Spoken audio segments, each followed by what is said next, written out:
que bom ter você aqui hoje à noite. Tenho certeza que você leu a carta do apóstolo Paulo, ao 2 Tessalonicenses, 3 capítulos só. Quem leu, levanta a mão. Olha aí, coisa linda, hein? Parabéns. Leia. É diferente. O Felipe fala assim, cara, quando você lê e vem, muda tudo. Porque aí você está entendendo, você tem algumas dúvidas. Quem viu ali o perverso? Capítulo 2, sinistro, né? Aquilo que Paulo está colocando. Bom, nós estamos estudando hoje a segunda carta do apóstolo Paulo à igreja em Tessalonicenses. Ou seja, ele chega à Europa. Em Atos 16, eu vou ler ali, que é o texto da segunda viagem missionária do apóstolo Paulo. Ele tem uma visão de um homem que diz, passa a Macedônia, né? Macedônia é a Grécia. E ele então começa pela cidade de Filipos, depois ele vai para Tessalônica, Bereia, ele deixa ali Timóteo e Silas e ele vai para Atenas, né? Depois ele retorna. Então, o que acontece? A gente sempre, para poder entender as Escrituras, eu não vou me cansar de posicionar, você precisa saber quem é o autor, né? Quem são os destinatários dessa carta e qual é o propósito, por que ele escreveu isso? Qual a finalidade dele? Você precisa entrar, né, na cabeça do autor, tentar roubar a ideia dele, entender de fato aquilo que ele está nos apresentando. O apóstolo Paulo, ele teve o seu chamado, ele foi chamado por Jesus Cristo em Atos capítulo 9. Atos capítulo 9, ele está indo para Damasco, ele perseguia cristãos, e ele estava indo para pegar cristãos ali naquela localidade. Nessa estrada, ele tem um encontro com Jesus, aparece um clarão muito grande, Paulo cai com o rosto no chão, eles tinham essa questão de não ver Deus, ou seja, ele viu que era sobrenatural, automaticamente eles abaixavam a cabeça. E aí, Paulo chega e fala, Saulo, Saulo, por que me persegues? Ele fala, quem é você? Eu sou Jesus, a quem tu persegues. Ali começa o chamado de Paulo. Paulo era um religioso, conto mais. Ele fala nas suas cartas dizendo, eu sou judeu dos judeus, fariseu dos fariseus. Se tem algum cara que é fariseu, fariseu é doutor na lei. Eu sou mais do que ele. Ele foi criado em Harvard, de Israel. Gamaliel era um dos rabinos mais respeitados daquela ocasião. Mas, pastor Pedrão, por que o senhor fala que Gamaliel era tão respeitado? São alguns escritos rabínicos. O livro de Atos dos Apóstolos. Quando o Sinédrio, que tinha pego Jesus e apresentou em Pilatos e gritou, crucificam, eles pegaram e levaram Pedro e João. E tensionavam matá-los. E aí ficou, vamos fazer o quê? Mata ou não mata? Um homem chamado Gamaliel chegou e disse, vocês não se lembram de um tal de Bar Jesus, Bar Judas? Tiveram algumas pessoas que tinham seguidores, é citado inclusive por Flávio Josefo, no seu livro Guerra dos Judeus. Ele pega então e fala assim, não teve um cara que chegou a ter 400 seguidores? Onde é que está esse cara hoje? Sumiu. Ele disse, deixa os meninos, se isso for de Deus, prosperará. Se não for, não vai prosperar. O que aconteceu com o Sinédrio? Todo mundo obedeceu a sugestão de Gamaliel, que não era o que eles queriam, entendeu? A autoridade. O cara falou, a galera manda quem pode, obedece quem tem juízo. Então o pessoal baixou a bola ali. O apóstolo Paulo era intenso naquilo que fazia. Ele era intenso para matar e ele foi intenso para pregar o evangelho. Paulo então tem a sua conversão deste jeito, ele fica cego quando vem o clarão, ele não consegue enxergar nada, ele vai para uma rua chamada direita e ele está ali orando, era o que restava a ele. Ele está orando ao Deus de Israel. E aí Jesus pega um homem chamado Ananias, fala, vai lá e ore por Paulo para que ele cure. É Jesus mostrando, sou eu quem cura. Sou eu quem faz a diferença. E já ensinando Paulo. Então Ananias vai e fala assim, olha, o Senhor mandou eu vir aqui orar por você. Na hora que ele ora e impõe as mãos, o apóstolo Paulo, as escamas caem dos seus olhos e ele passa a enxergar. Paulo, então, ele vai um período para o deserto, né? Depois ele vai até Pedro, né? Conhece Pedro, etc. e tal, e ele volta 13 anos depois a Jerusalém. E nesse período todo, o apóstolo Paulo produziu 13 das 29 cartas dos livros que nós temos no Novo Testamento. Então é fabuloso. O apóstolo Paulo, ele era um cara que tinha cidadania romana, ou seja, mostra que ele era de uma família que possuía algum bem, não era fácil você conseguir a cidadania romana, envolvia grana, então ele era um cidadão romano. Então o cidadão romano ele tinha alguns privilégios, né? Então a questão tributária dele era menor, ele, por exemplo, tinha uma autoridade sobre os demais povos. Então ele podia chegar para um judeu e falava assim: pega a minha sacola, que eu fiz compra agora aqui no Mundial, e leva até a minha casa. O cara tinha que largar o que está fazendo. Eu estou indo encontrar com a minha mulher. Ele tinha que pegar aquele negócio e dar. Se chegasse o romano e falasse assim: gostei da sua camisa. Entendeu? Por isso que Jesus diz no Novo Testamento: se te mandarem andar 1 milha, ande 2. Se pedirem a sua túnica, dá também a capa. Entendeu? Então ele está ensinando que não deve o povo se rebelar, mas deve sim se submeter. Então o apóstolo Paulo, ele então tem o seu chamado e o coração dele ardia pelas pessoas que não eram judias. Então Paulo foi um apóstolo que pregou para as pessoas que não eram de raiz judaica. Esse foi o chamado dele. E isso era uma coisa dificílima, porque os judeus, os hebreus, eles oravam todo dia, os homens oravam todo dia para agradecer a Deus que eles não eram pagãos e que não tinha nascido mulher. Olha só como é que é a oração dos judeus à época, né? Que eles eram homens e que eles eram hebreus, não era pagão. Era a oração deles. Eles eram extremamente separatistas e o são até o dia de hoje. Os ortodoxos, quando a gente for a Jerusalém, se for comigo, a gente vai a Jerusalém, tem um bairro dos ortodoxos. É como se você não existisse. O mundo é deles. Eles não trabalham, eles procriam, têm filhos 6, 7, 8, não tem a interrupção ou nenhum tipo de cuidado. Quantos filhos têm? E eles são sustentados pelo governo, Então eles recebem subsídio de pessoas que dão, porque eles são como se fossem missionários orando pela reconstrução do 3º templo. Por isso que você leu a notícia e não percebeu que Netanyahu estava para convocar para a guerra o judeu ortodoxo. Você leu essa notícia e nem se ligou, né? Porque o judeu ortodoxo ele geralmente não serve o exército, né, no sentido de guerra. Então ele estava já em função da escassez de chamar essas pessoas. Então o apóstolo Paulo era um judeu ortodoxo, era um cara de primeira. Ele falava grego, ele falava aramaico e ele falava hebraico. Então você nota em Atos, quando ele é preso, e preso em Jerusalém, ele vira para o soldado e fala em grego. Só para você entender, um judeu não falava outro idioma, não existia outro idioma. Era quase que um pecado você falar outro idioma que não fosse o seu. E aí Paulo vira para o cara e fala em grego: eu quero dar uma palavra para o povo. Ele fala: como é que você, sendo judeu, está falando a minha língua? Né? E aí Paulo então ele fala em grego com o soldado, e quando ele vai falar para a galera ele fala em hebraico, né? Então quer dizer, é sensacional a capacidade de Paulo. Então Paulo era um cara extremamente produtivo. Ele percebeu a necessidade de cuidar, porque não é só você chegar e plantar um trabalho, você tem que continuar, e Paulo fez isso. Então Paulo fez a sua primeira viagem missionária aqui, né? Então essa parte aqui hoje é a Turquia, né? Essa parte aqui ele faz a sua viagem, e essa região aqui é chamada região da Galácia, ok? Que foi a primeira carta do apóstolo Paulo aos cristãos que estão em Gálatas, né? Que é uma confederação de cidades. Não tem uma cidade com o nome Galácia aqui, ou Gálatas, ok? É essa confederação de cidades. E aí o apóstolo Paulo passou por ali, e quem começou a perseguição aos cristãos foram os judeus. Império Romano começa em 64. Então nós estamos falando aqui de 40 e pouco, ok? Então os judeus começaram a perseguir cristãos. Então na Galácia não existia uma doutrina, Bíblia, não tinha um evangelho sido escrito ainda.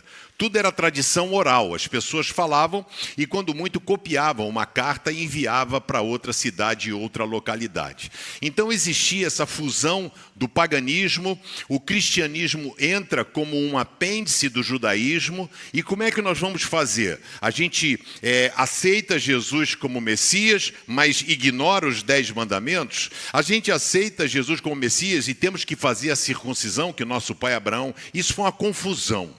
Isso gerou uma confusão na igreja enorme, daquilo que deveria ser feito, o que não deveria ser feito e como deveria. E aí na Galácia, a galera se converteu, Pessoal, a Bíblia fala que juntou quase a cidade inteira.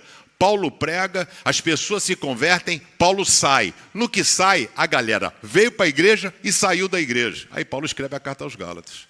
Fala, são tolos, vocês são tolos. Como é que vocês mudam tão rápido? Como é que vocês ouvem um outro evangelho? Não há nenhum evangelho. E ele vai bater muito firme na lei. Na lei e na graça. Ele vai falar muito. É o livro que mais fala. É o livro de Gálatas, porque o público era judeu. Quando ele vai a Tessalônica, ele também pregou por 3 sábados, diz a Bíblia, em Atos dos Apóstolos, pregou por 3 sábados ali na cidade de Tessalônica. Ele prega por 3 sábados, a galera fica empolgada, ouve falar, mas aí ali em Tessalônica começa de uma forma veemente a perseguição aos cristãos. Você, quando lê Atos, você vê que os judeus de Tessalônica eram as pessoas que estavam perseguindo. Paulo, então, na sua primeira carta, que a gente estudou quarta-feira passada, Paulo foi falando um monte de coisa e tal, muito feliz, como vocês estão bem, vocês estão top. E ele chega e fala assim, olha, eu quero dizer para vocês o seguinte, a vinda de Jesus será como um ladrão à noite. Você não está esperando, vai pegar você de surpresa. E isso parou no coração dos caras de uma forma errada. Parou no coração deles e muitos ficaram confusos. Por quê? Paulo veio, pregou, ensinou e foi embora. E aí surgem aquelas pessoas que têm dúvida. Então, alguns diziam, Jesus já voltou. Outros falam, não, ele vai voltar, não vai demorar. E isso gerou uma crise no coração, mas e se ele voltar, quem morreu? Vai ressuscitar? Vai estar com ele ou só nós que estamos vivos? Gerou uma crise teológica. Como as pessoas achavam que a volta de Jesus era eminente, eles abandonaram os seus trabalhos, não trabalhavam mais, não corriam atrás, estavam esperando. Por que eu vou trabalhar se o mundo vai acabar daqui a uma semana, 30 dias? Então vendiam o apartamento, alguns doavam o dinheiro todo para a igreja, foi o caso de Barnabé, natural de Chipre, que se tornou amigo de Paulo, foi ele quem bancou Paulo na presença dos discípulos. E aí Paulo escreve essa carta. Beleza, escreveu, amo vocês, vocês são top, Jesus vai chegar, vai vir como um ladrão, blá, blá, blá, blá, blá, blá, e vai embora. Aí chega a notícia para Paulo, porque quando ele vai para Atenas, ele manda Timóteo, deixa Timóteo lá. Timóteo vira e fala assim, Paulo, os caras não entenderam nada. Os caras estão confusos, Paulo. Eles estão achando que Jesus já veio e tal. Então, nessa segunda carta, Paulo não é tão carinhoso como ele foi na primeira. Ele é um pouco mais duro nessa carta, ele é um pouco mais firme. E ele vai falar nesta segunda carta que a vinda de Jesus será marcada por sinais, prodígios. Não vai ser uma coisa repentina. Ele disse que seria repentino. Por isso que alguns teólogos, porque quando veio o iluminismo, a crítica, a redação, a crítica da forma, etc. e tal, alguns teólogos conjecturaram não poder ser Paulo que escreveu a primeira e a segunda carta. Por quê? Num espaço curto de tempo, pensamentos estão opostos. Como é que ele diz numa carta, ele vai voltar de repente, na outra ele fala que vai ter sinal, há um contrassenso? Mas por quê? Paulo estava corrigindo uma distorção que estava acontecendo naquela igreja. Então, lembre-se também, Paulo não tinha os evangelhos. Por isso que ele foi inspirado pelo Espírito Santo de Deus para poder escrever a carta. E ele fala sobre essa questão do final dos tempos, dizendo que terão sinais, e ele cita o anticristo, o perverso, ok? Ele fala na sua carta que a maldade vai tomar conta das pessoas, similaridade com o sermão de Jesus pregado, o seu sermão escatológico pregado no Monte das Oliveiras. O final dos tempos será como nos dias de Noé. As pessoas não vão dar ouvido. O amor de muitos esfriará. Surgirão muitos falsos mestres e falsos profetas. Então, Paulo está dizendo aqui para eles, que vai surgir muita maldade.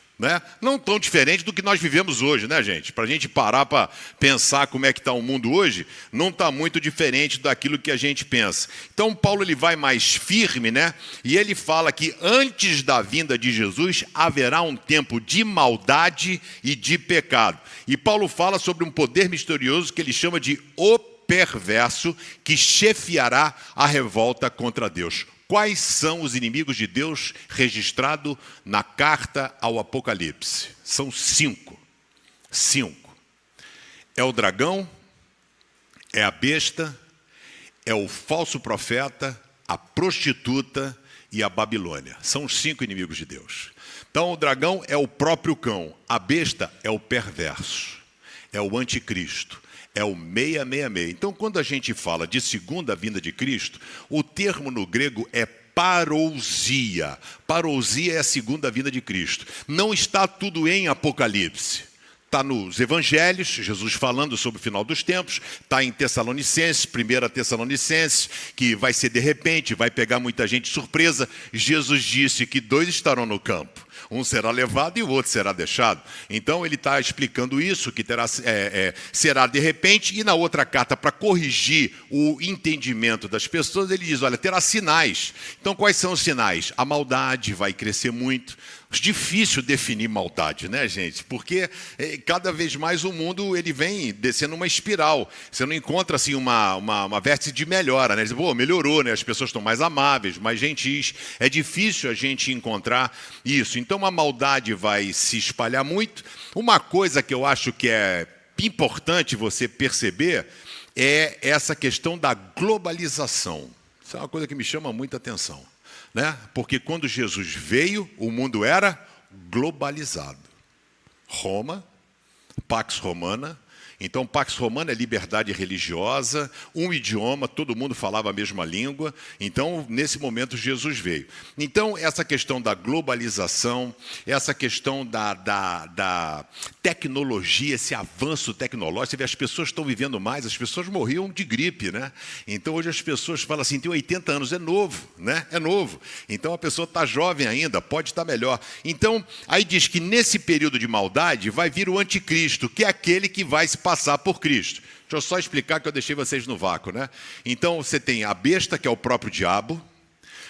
Você tem o dragão, que é o diabo. A besta é o anticristo, é uma pessoa. É uma pessoa. Não é? Algumas pessoas pensam que o anticristo vai ser algo. Não, é uma pessoa. O cristão está esperando a vinda de quem? Me ajuda. Jesus. Isso, obrigado. Valeu. Os judeus estão esperando a vinda do Messias. E os muçulmanos estão esperando a vida de um profeta. E aí surge quem? O falso profeta. É um líder religioso. Os reformados, Lutero, Calvino, Zwinglio, definiram que o falso profeta seria o Papa, porque eles saíram da Igreja Católica e estavam aborrecidos.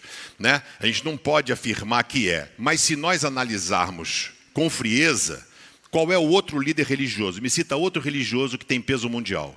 Cita um. Não tem. Quem fala em nome dos evangélicos? Não tem. Quem fala em nome dos muçulmanos? Não tem o respeito dos evangélicos, entendeu? Então um cara que é uma voz que será uma unanimidade, respeitado por todos, tem cadeira na ONU hoje, tem cadeira, o Vaticano tem cadeira na ONU, não tem voto, mas tem presença. E aí, essa circunstância toda. Então esse falso profeta vai dizer, é ele. Cristão, é ele, Jesus, que vocês estão esperando. Judeu, é ele o Messias. Muçulmano, ele é o profeta, entendeu? Ele vai conseguir, de uma forma sutil, como muitos políticos enrolam a gente, não é isso? Promete. Se 1% do que foi prometido desde que eu nasci fosse cumprido, o Brasil era outro, não era uma Austrália, aqui era uma Nova Zelândia.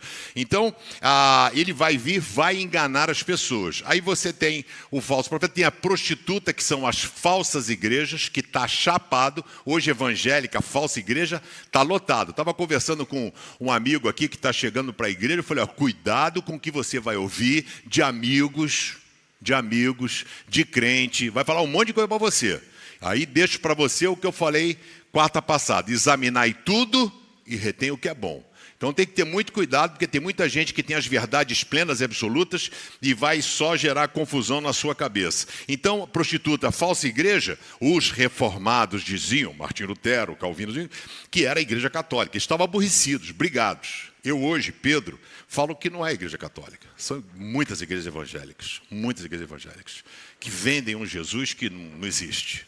Um Jesus que troca favor, que prospera, que dá casa, que dá apartamento. Você lê os evangelhos, você não encontra isso, né?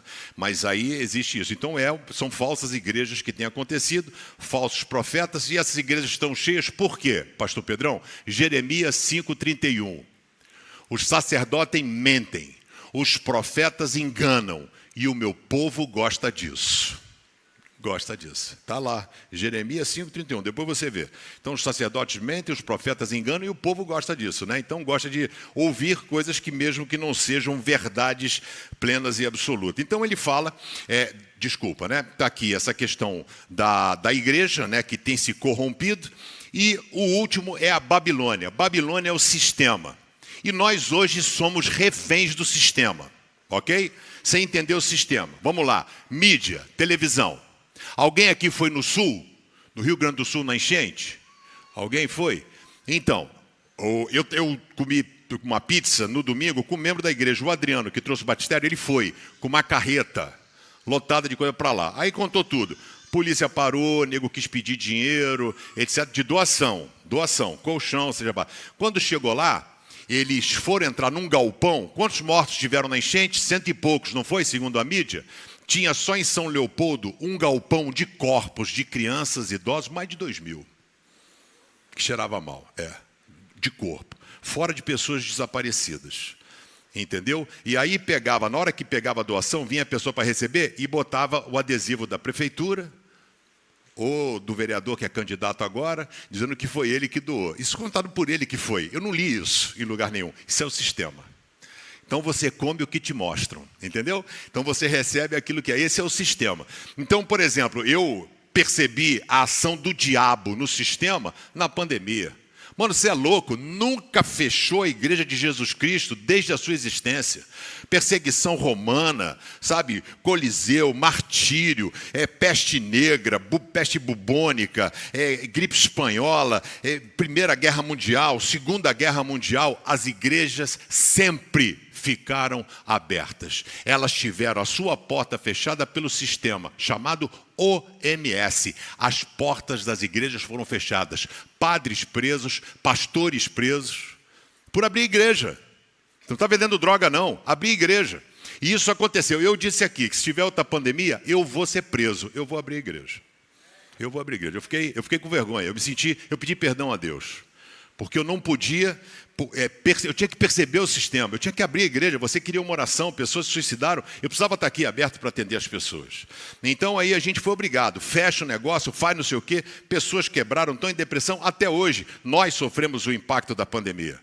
Pessoas estão sequeladas até hoje, né? Eu estou sequelado, todo mundo está sequelado, né? Porque mudou o esquema, né? A vida nossa mudou. E isso foi o sistema. Então o sistema vai obrigar e nos ensinar. A Bíblia fala em Apocalipse que a pessoa não vai vender nem comprar, se não tiver a marca da besta, né? Então com a marca da besta, quando eu era criança, achava que era uma tatuagem.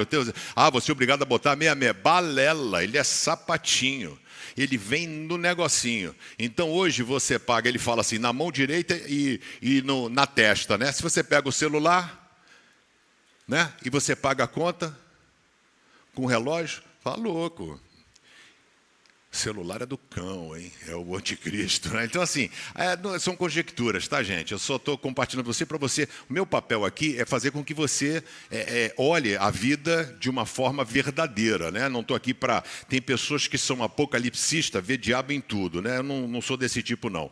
Então, existe uma forte possibilidade também de que eles tenham recebido uma carta falsa do apóstolo Paulo. Porque ele escreve na carta, no final, esta saudação eu faço de próprio punho, e esta é a minha assinatura.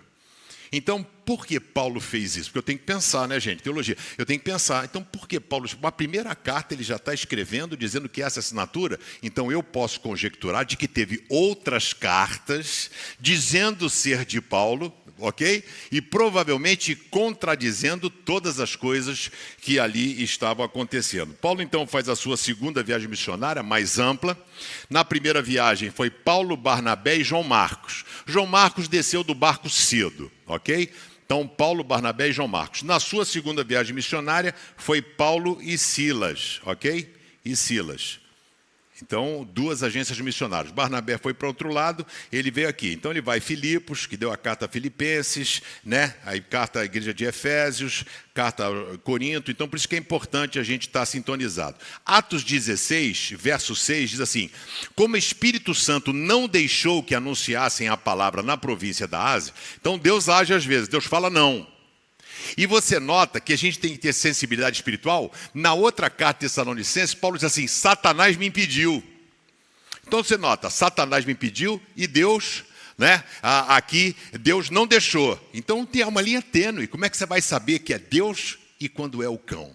Entendeu? Por isso que nós temos que ter relacionamento com Deus, para termos sensibilidade espiritual. Entendeu? Se você tiver que tomar uma decisão, sentir um cheiro de enxofre, ficar arrepiado, é o cão. Não, estou brincando. Eu não sei como é que ele cheira, né? Mas diz assim: quando chegaram perto do distrito da Mísia, tentaram ir para a província da Bitínia, mas o Espírito de Jesus não deixou. Então atravessaram a Mísia e chegaram à cidade de Troade, né? Então você vê aqui, ó, chegaram à cidade de Troade, está aqui, ó, tá vendo? Ó? Citando aqui, ó, 16. Chegaram à cidade de Troade. Naquela noite, Paulo teve uma visão. Ele viu um homem da província da Macedônia que estava de pé e lhe pedia: venha para a Macedônia e nos ajude. Logo depois dessa visão, nós resolvemos partir logo para a Macedônia. Deus não queria que ele pregasse na Ásia. Eu quero que você vá para a Europa, entende? Quando você tem vida com Deus, você não tem vontade própria. A sua vontade é fazer a vontade de Deus. Esse é o grande desafio da vida cristã. Então ele foi anunciar lá o Evangelho. Abra sua Bíblia em 2 Tessalonicenses e o tema dessa noite é: mantenha o foco. Está difícil manter o foco, né, gente? A vida é tanta coisa, não sei o que, você vê assim, enxurrada de notícias, né? Tentam matar o Trump. Biden fala que vai largar a candidatura à presidência da República. Mas ele tem condição de ser presidente da República? Está tendo problema? Como é que funciona? Ele não é candidato porque está com problema, mas pode continuar presidindo? O mundo está maluco, né? Então você vê, tentaram matar o Trump, ninguém sabe de nada. De novo, as fitas, ninguém tem nada gravado. O que um agente falou com o outro, esse é o mundo que a gente vive. É o que a gente recebe. Por isso que eu quero dizer a você, mantenha o foco. Em quem? Jesus.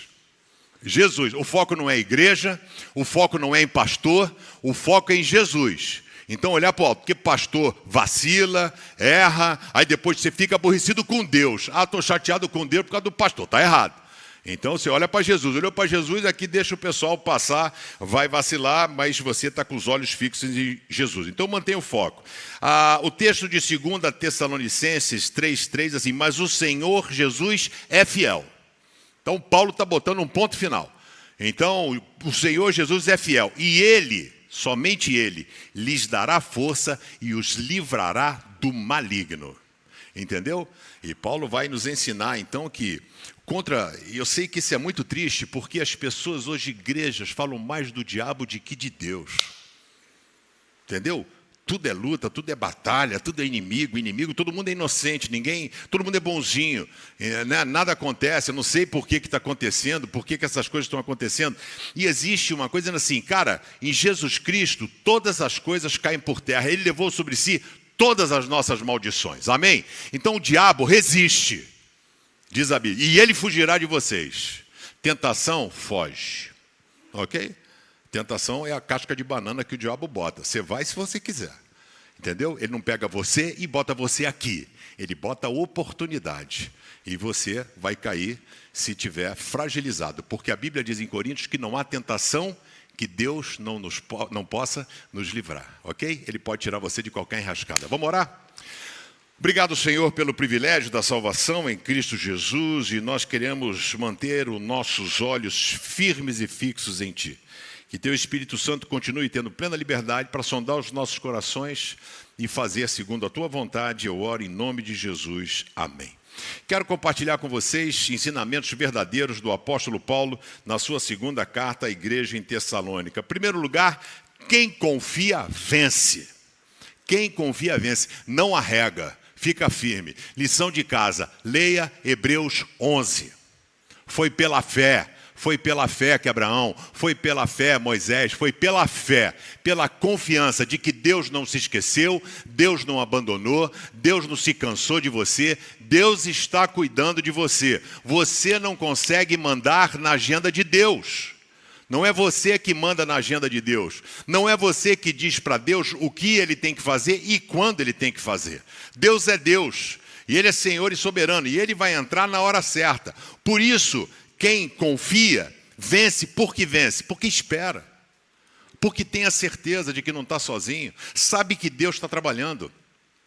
As coisas talvez não estejam acontecendo dentro da sua expectativa, mas a expectativa de Deus são melhores do que a sua. E você precisa confiar nele. Por isso ele diz assim, nós temos orgulho de vocês por causa da paciência e da fé que vocês mostram no meio de todas as perseguições e sofrimentos. Você vê que não tinha Império Romano, ele está falando de perseguições e sofrimentos que eram das pessoas. Os judeus começaram a perseguição aos pequenos cristãos que estavam começando na sua fé. Já estava, e todo tipo de boicote, corta, atrapalha, faz as coisas, né? Então, é uma alegria enorme. Paulo se orgulhava dos seus alunos e vê a coragem deles, né? É interessante o poder de algumas palavras no grego, porque a paciência no grego é upomone. É uma estabilidade, constância, característica da pessoa que não se desvia do seu propósito e da sua lealdade. Firmemente paciente, a pessoa que espera por alguém ou algo lealmente que persiste com paciência, constância e perseverança. É isso que Paulo está falando sobre paciência. A palavra fé do pistel é convicção da verdade de algo, que diz respeito ao relacionamento do homem com Deus. É essa a ideia que Paulo está passando para a gente, porque quando nós somos exprimidos pela vida, o que é que sai de você? Qual é o suco que sai de você? Sai coisa boa, sai desespero, sai medo, sai pânico, sai fé. O que é extraído da sua vida, né? Dos Tessalonicenses, você espremeu o cara, saiu fé, perseverança e paciência. A certeza de que Deus tem algo para fazer. E aí Paulo então tem pressa em tentar organizar as ideias daquela igreja que estava confusa. Eu quero dizer para você que nós vivemos pela fé e não pelas aparências. Vivemos pela fé e não por aquilo que a gente vê, as coisas que são palpáveis. Fé é esperança naquilo que eu não consigo ver, que eu não consigo dominar. E eu pergunto, como é que você reage diante das lutas e das adversidades? Diante das injustiças que são cometidas contigo? Você age com fé? Você age com amor? Você age com esperança? Ou você age como todo mundo, né? Raiva, indiferença, amargura, ausência de perdão? Se você é uma pessoa que pertence a Cristo, Ele vai dar força para você vencer todas as coisas, amém? E eu quero dizer para você, quem confia vence. Espera mais um pouco, você nunca sabe quando a bênção vai chegar, você nunca sabe. Pode ser quando você menos espera, sabe? Aquela pessoa que você há muito tempo liga para você, as coisas acontecem, confie mais em Deus e menos em você. Segundo lugar, devemos ir além das expectativas, né? Então, as pessoas às vezes têm expectativas. Você será do tamanho do seu sonho, ok? Se você tem uma fé pequena, são coisas pequenas. Se você sonhar grande, Deus vai abençoar você com um sonho grande. Então, você precisa entender o seu relacionamento, né? O pastor Juninho disse aqui que se o teu sonho não te assusta, ele não é do tamanho de Deus. Se o teu sonho não te assusta, é porque é mole para você resolver.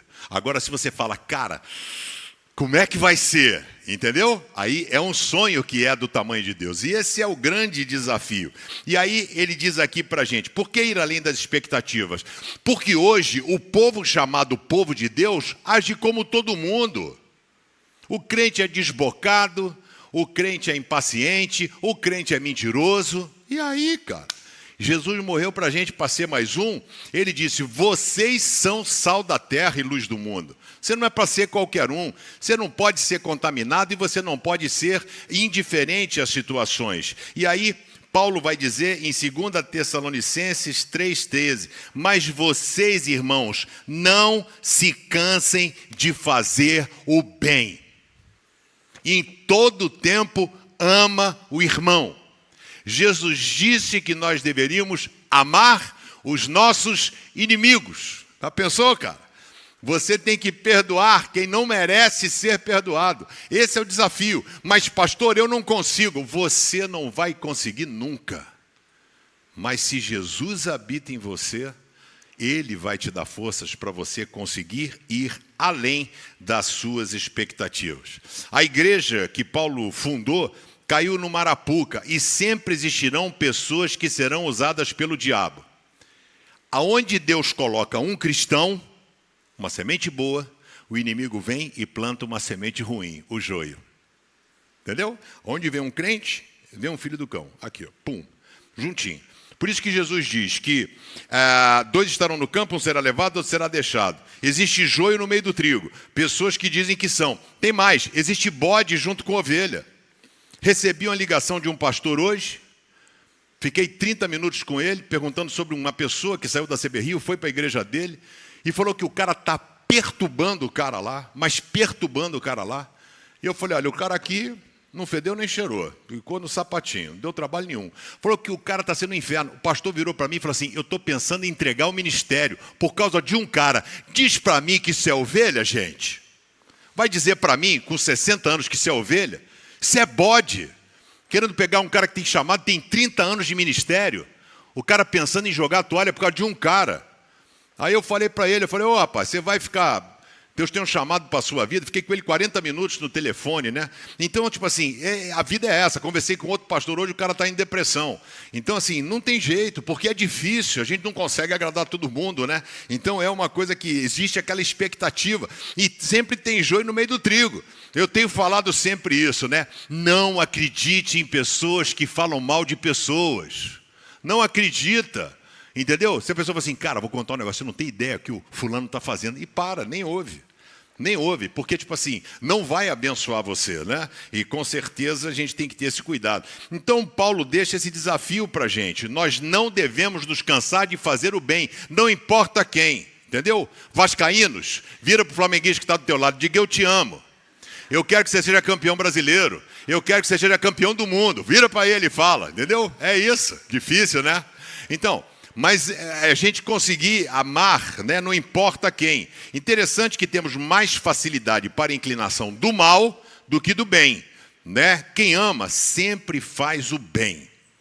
Pode ler Coríntios 13. Quem ama é bondoso, paciente, nunca se irrita, nunca não guarda mágoa, né? Ele vai explicar. E nós devemos amar, perdoar exatamente aquela pessoa que não merece. Parece injusto, mas não é. Quando agimos assim, demonstramos que nossa confiança está em Deus e é Ele quem faz a justiça.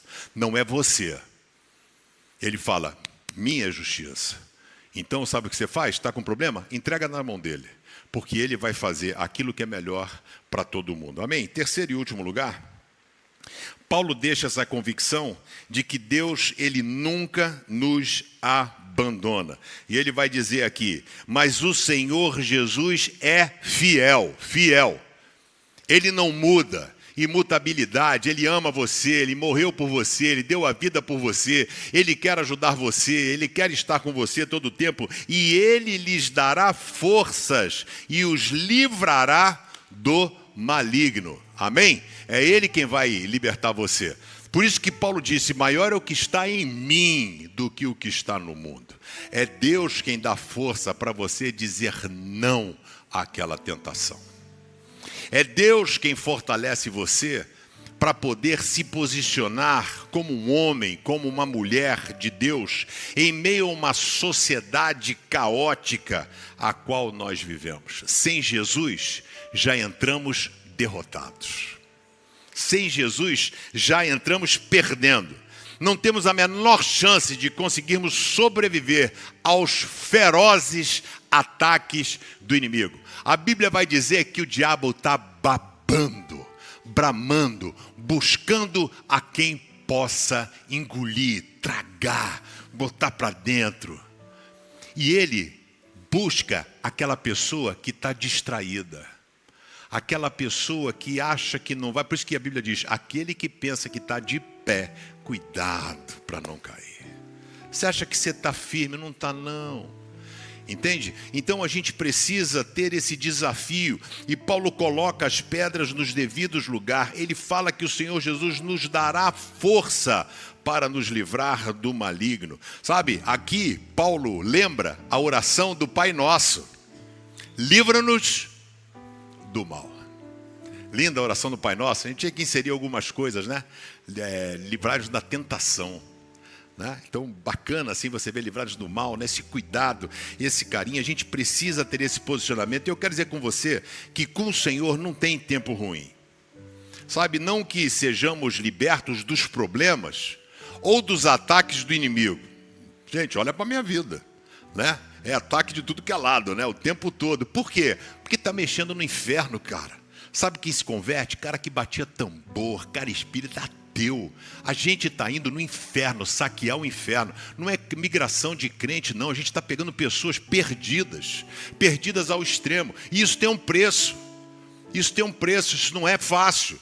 Entendeu? Então o tempo todo a gente precisa estar vigiando, cuidando, guardando, né? E esse é o nosso papel. E eu quero mais de Deus, eu quero que o diabo se dane, entendeu? Então com o Senhor não tem tempo ruim. Então a gente precisa ter essa certeza, né? Abençoar as pessoas com a presença de Deus, poder, amor, misericórdia, proteção. A pergunta é: você tem andado com Jesus? Quem é que controla a sua vida? Porque falar é fácil, viver é para poucos, entendeu? Mas eu queria orar por você. Queria que esse momento fosse um momento de reflexão, um momento de honestidade. Você e Deus. Quando a gente morrer, você vai estar na presença dele. É você e ele. Não vai ter minha avó, meu avô, meu pai. Esquece. Não tem corda para amarrar no pé.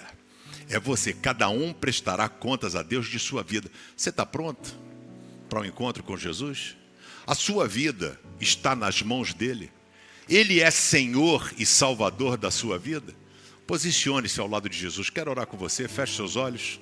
Abaixe a sua cabeça. Eu quero convidar você que está no online, aqui conosco, acompanhando o culto. Se você quer entregar a sua vida a Jesus pela primeira vez, você fala: eu quero que o Senhor me livre do maligno. Só Jesus Cristo, Ele que leva as nossas maldições. É Ele quem pode mudar a sua vida. É Ele, não sou eu, não é a igreja, é Jesus. Ele está aqui, ao alcance do seu sorriso, do seu coração, do seu gesto. Se você aceita Jesus como Senhor e Salvador, escreva: eu aceito. E se existe alguém aqui nesse auditório, nessa noite, que quer entregar a sua vida a Jesus pela primeira vez, levanta a sua mão, sinaliza, faz assim para mim. Eu quero muito orar por você em nome de Jesus. Levante a sua mão, Deus abençoe em nome de Jesus. Glória a Deus. Existe mais alguém? Levante a sua mão bem alto. Deixe Jesus reinar na sua vida. Deixe Jesus mudar a sua vida. Deus abençoe aqui à minha esquerda também. Em nome de Jesus, em nome de Jesus. Saia aqui com aquele que pode mudar a sua história. Aquele que pode mudar a sua vida. Aquele que deu a vida por você. Não deixe que o seu coração seja enganado. Não endureça o seu coração. Renda-se diante daquele que pode mudar a sua história. Jesus de Nazaré. Tem coragem para isso? Levanta a sua mão. Você que ainda não levantou, eu quero orar por você. Deus abençoe a vida do Bruno no online. Em nome de Jesus. Existe mais alguém? Esse momento é um momento crucial, sabe? É quando você é colocado diante da oportunidade, o tão falado livre-arbítrio. É você que diz: não preciso de Jesus. É você que diz: eu aceito, eu quero. Se o que esse pastor falou é verdade, eu quero experimentar. Sabe quanto custa? Nada. É você deixar Jesus entrar na sua vida. Deus abençoe a Alexandra, Isabela no online. Existe mais alguém? Em nome de Jesus, levanta a sua mão. Não vou ficar aqui a noite toda. Quero orar por você. Existe mais alguém? Levante a sua mão em nome de Jesus. Em nome de Jesus. E eu quero orar por você que está aqui, que reconhece e fala assim: eu realmente não tenho mantido foco, os meus olhos em Jesus. Às vezes eu olho para as circunstâncias e quando a gente tira os olhos de Jesus, a gente afunda, como aconteceu com Pedro. Mas Pedro, quando começa a afundar, ele volta os seus olhos para Jesus, mantém o foco e diz: Senhor, salva-me. Imediatamente Jesus traz ele aqui. Você precisa da ajuda do Senhor para manter o foco, ficar firme, fique em pé no seu lugar. Ele vai ajudar você a manter o foco não na sociedade, não nos valores deste mundo, mas manter o seu foco naquilo que é eterno, naquilo que pode de fato mudar a sua vida. Coloque a mão sobre o seu coração. Eu queria orar por você. Queria orar com você. Obrigado, Senhor, pelo privilégio que temos de ter acesso a Ti através do Teu Filho amado Jesus Cristo. Que Ele possa dominar por inteiro a minha vida e a vida dos meus irmãos. Num mundo tão complexo e conturbado, Senhor, nós pedimos a Tua graça e a Tua misericórdia. Nós queremos manter o foco em Ti. porque em Cristo Jesus nós somos mais do que vencedores. Ajuda-nos, Senhor, cada um a lidar com as dúvidas e circunstâncias da vida. Nós queremos aprender a confiar cada vez mais em Ti e menos em nós. Abençoe a vida de cada pessoa aqui nessa noite. Dá-nos da Tua presença, enche-nos, Senhor, da Tua presença. Coloca em nós um desejo enorme de Te conhecer mais e melhor. Que a graça e a paz do nosso Senhor e Salvador Jesus Cristo, o amor maravilhoso, incansável, incomparável, misericordioso de Deus Pai, a comunhão, a consolação, a alegria, o poder, a presença do Espírito Santo ajude você a manter o foco. Abençoe a sua casa, a sua família. Abençoe esta igreja de Jesus chamada CB Rio, bem como todo o povo de Deus espalhado sobre a face da terra, hoje e para todo sempre. Amém e amém. Que Deus abençoe a sua vida. A você que ainda não se decidiu pelo batismo, teremos batismo domingo que vem. O batismo não faz de você uma pessoa perfeita. Ele diz que você é uma pessoa imperfeita que quer seguir Jesus. Se você não foi batizado, vá lá no balcão Próximos Passos, dê o seu nome. Será um prazer enorme batizar você. Valeu? Vá na paz. Domingo a gente vai estar falando sobre os improváveis. O personagem é Moisés. Deus abençoe.